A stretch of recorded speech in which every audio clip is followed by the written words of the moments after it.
नमस्कार दोस्तों, आप सभी का बहुत बहुत स्वागत है। चलिए कहानी शुरू करते हैं। हर दिन एक भिखारी दरवाजे के पास आकर भीख मांगता था और घर का मालिक हमेशा घर के बाहर आते ही उसे देखकर फिर जाया करता। कई बार उसके लिए गालियां भी बकता। वो कहता, तू जिंदा ही क्यों है? पूरी जिंदगी ऐसे ही भीख मांगेगा क्या? धरती का बोझ क्यों बन बैठा है? और कभी कभी उस भिखारी को गुस्से में वह धक्का भी मार दिया करता। इतना कुछ हो जाने के बावजूद भिखारी के मुंह से सिर्फ यही निकलता कि भगवान तुम्हारे पापों को माफ करे। एक बार सेठ को धंधे में बड़ा नुकसान होने की खबर मिली। सेठ बहुत परेशान था कि तभी उसके दरवाजे पर वही भिखारी आया। गुस्से में अपना आपा खोते हुए सेठ ने उस भिखारी को पत्थर दे मारा। पत्थर लगने के कारण भिखारी का सर फूट गया और उसके सर से खून बहने लगा। फिर भी दर्द से कराहते हुए भिखारी ने इतना ही कहा, भगवान तुम्हारे पापों को माफ करे। भिखारी वहां से चला गया। सेठ सोच में पड़ गया। भिखारी को पत्थर मारा, फिर भी उसने सिर्फ प्रार्थना की। सेठ का गुस्सा शांत हुआ। भिखारी का रहस्य जानने के लिए सेठ ने भिखारी का पीछा करना शुरू कर दिया। भिखारी जहां जहां जाता सेठ उसके पीछे पीछे जाता। सेठ ने देखा कि कोई उसको खाना देता, कोई उसको मारता, कोई अपमानित करता तो कोई गाली देता। लोग भिखारी के साथ चाहे जैसा व्यवहार करते, लेकिन भिखारी सबके लिए एक ही प्रार्थना करता, भगवान तुम्हारे पापों को माफ करे। अब रात होने को आई थी। भिखारी अपने घर जाने के लिए लौटा।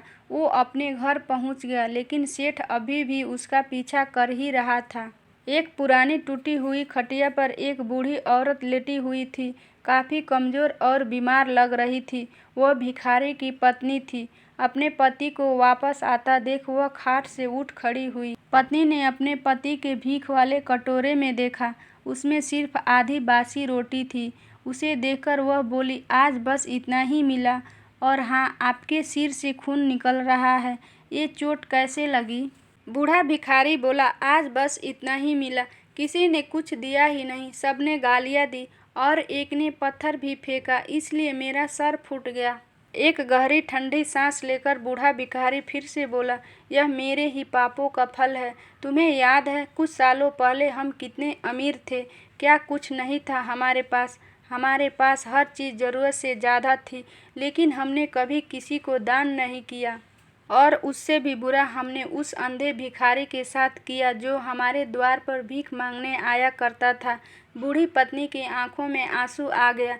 वह बोली, हाँ, हम उस बेचारे अंधे के साथ बहुत बुरा करते थे, उसका अपमान करते थे, उसे खाने के लिए रोटी की जगह कागज दिया करते, उसका मजाक उड़ाया करते और कभी कभी मारा भी करते। मैंने कभी उसको रास्ता नहीं दिखाया। एक बार मैंने उसके मुंह पर मिट्टी भी फेंकी थी और वह हमेशा दुखी होकर यही कहता कि भगवान तुम्हें तुम्हारे किए की सज़ा देगा, भगवान तुम्हारे पापों की सज़ा ज़रूर देगा।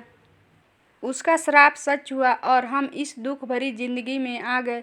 भिखारी बोला, हाँ, उसका श्राप सच हुआ, इसलिए मैं किसी को बद्दुआ नहीं देता। चाहे कोई मेरे साथ कैसा भी बर्ताव करे, मैं हमेशा उसके लिए प्रार्थना करता हूँ। मैं नहीं चाहता कि कोई भी हमारे जैसे ज़िंदगी का अनुभव करे, किसी को भी हमारे जैसे दुखों का सामना करना पड़े।